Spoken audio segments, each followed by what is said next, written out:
యథార్థమునకు పరమేశ్వరుడికి అత్యంత శక్తివంతమైన అభిషేకం జరిగేది ఎప్పుడో తెలుసా?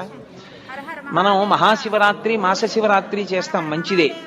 కానీ అసలు నిజానికి పరమేశ్వరాభిషేకమునకు ఒక భక్తుడు వచ్చి సంవత్సరంలో తరించిపోయే అభిషేకం ఎప్పుడు అంటే మార్గశీర్ష మాసంలో వచ్చే ఆర్ద్రా నక్షత్రంలో తెల్లవారుజామున చెయ్యాలి. చిదంబరంలో నటరాజస్వామికి చిదంబరంలో మోక్షలింగము అని శంకరాచార్యులు వారు పరమశివుడి దగ్గర నుంచి 5 లింగాలు తీసుకొచ్చారు. ఆ 5 లింగాల్లో ఒక లింగమే ఇప్పటికీ శృంగేరిలో ఉంది. శృంగేరిలో ఉండి భోగలింగం అన్న పేరుతో అభిషేకం చేయబడుతోంది. కంచిలో ఉన్నది యోగలింగం, చిదంబరంలో ఉన్నది మోక్షలింగం. చిదంబరంలో ఉన్న మోక్షలింగానికి ఆర్ద్రాభిషేకము అని ప్రత్యేకం చేస్తారు. అసలు నిజానికి దానితో కలుపుకుంటూ ప్రతి శివాలయంలో మార్గశీర్ష మాస ఆర్ద్రా నక్షత్రం నాడు తెల్లవారుజామున 3-4 మధ్యలో చెయ్యాలి అభిషేకం. దేవాలయాన్ని మంగళ వాయిద్యాలతో పరమేశ్వరు